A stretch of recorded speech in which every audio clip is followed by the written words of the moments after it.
Ketika Kiai Haji Marzuki menjadikan Kiai Haji Imad sebagai tokoh Mujadid 2024, berarti harus ada pembanding.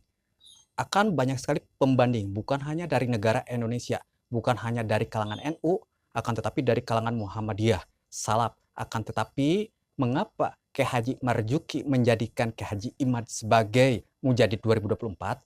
Yaitu hak beliau, dan beliau harus mempertanggungjawabkannya dan siap memperdebatkan dan dialog dengan siapapun.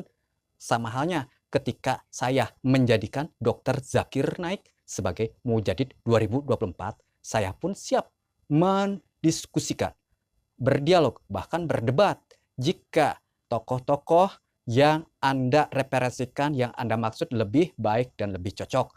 Banyak sekali mujadid, banyak sekali ulama di tahun sekarang yang berpengaruh. Saya akan menjadikan beberapa tokoh sampel dari negara belahan dunia. Seperti sekarang Kiai Haji Imad akan berhadapan dengan Kiai Haji Rizik atau Habib Rizik, Haji Roma Irama, Gus Baha, Ustadz Abdul Somad, almarhum Kiai Haji Jainuddin MZ. Dari Turki ada Presiden Turki, Erdogan Tayyip, Dr. Zakir Naik, Pangeran Arab, Pangeran Salman. Maka akan banyak sekali, bahkan ulama-ulama Mesir, tiap disaingkan secara kejujuran, keberanian, kitab, tindakan, perilaku, dan keberanian yang unsurnya ada di dalam Islam. Terima kasih. Assalamualaikum warahmatullahi wabarakatuh. Hai, gue Ivan. Ini akal gue, agama, kritis, alam semesta, dan logika. Bertemu dalam IQ 200.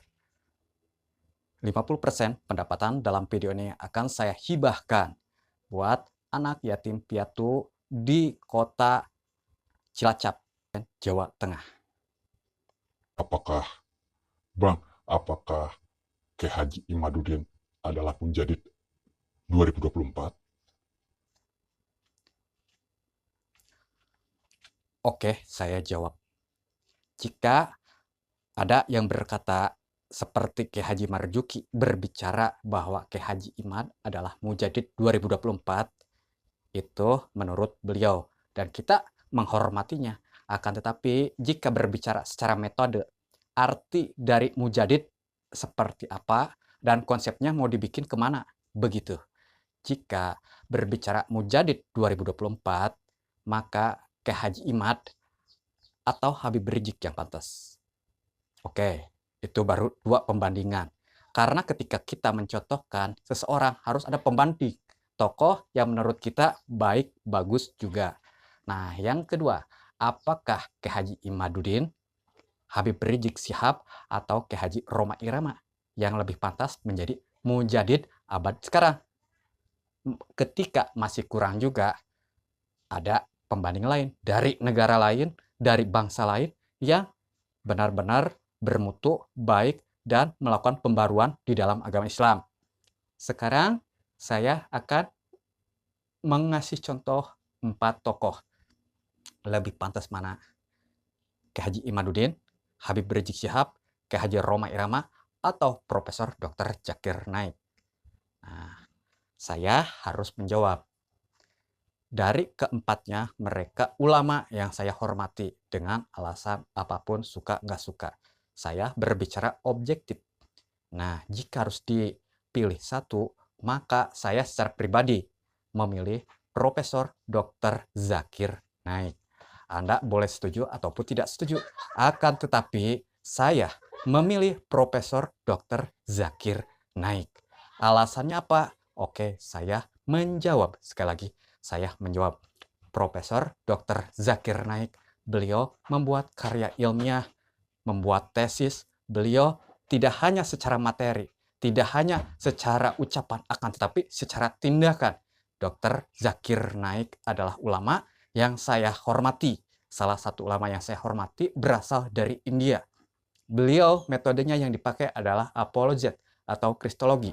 Ketika beliau berdakwah, udah ratusan ribu, bahkan jutaan non-muslim atau kafir yang sekarang memeluk agama Islam.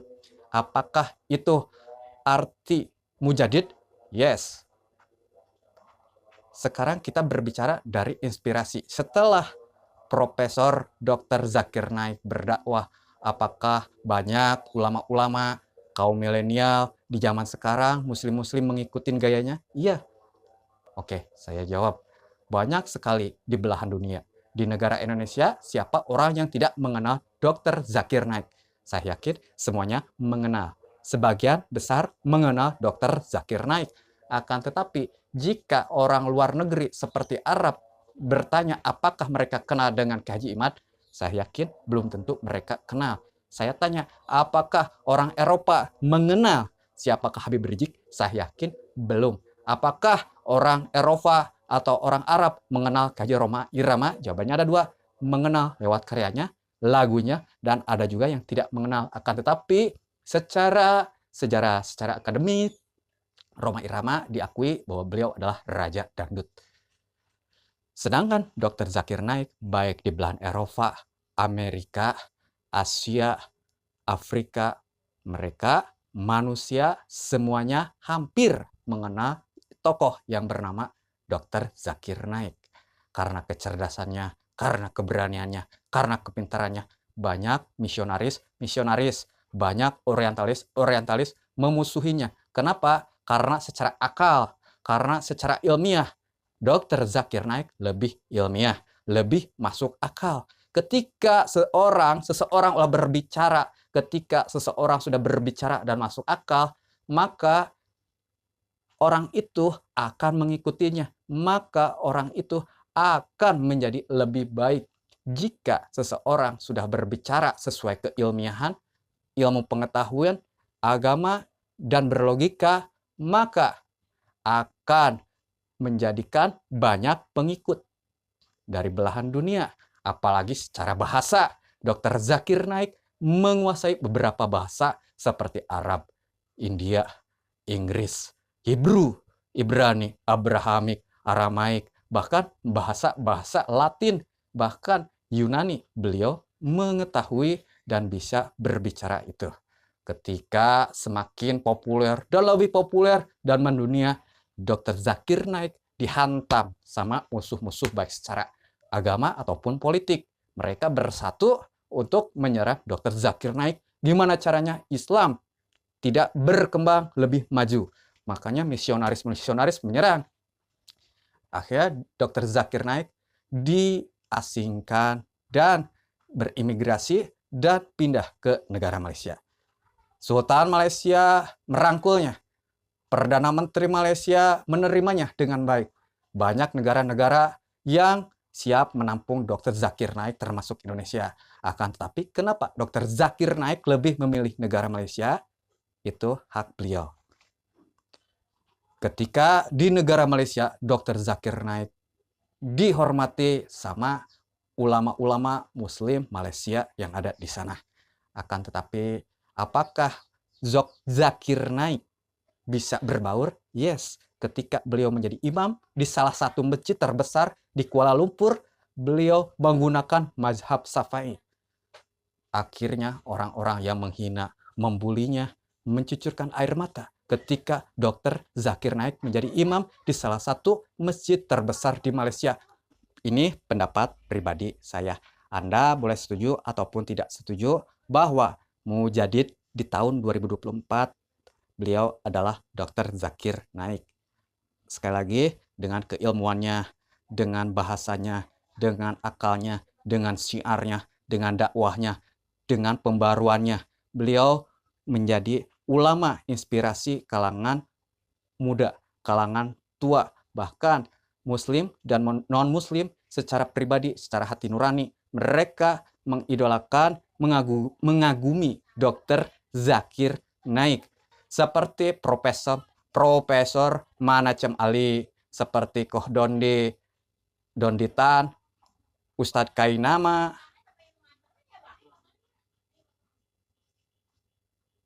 Ustadz Zuma,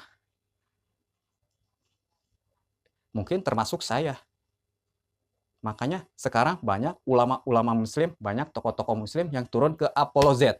Berbicara teologi, didebatkan secara ilmiah. Teologi berasal dari Yunani, theos dan logos. Teologi, theos berarti Tuhan, ketuhanan, dan logos adalah logika, ilmu, pengetahuan.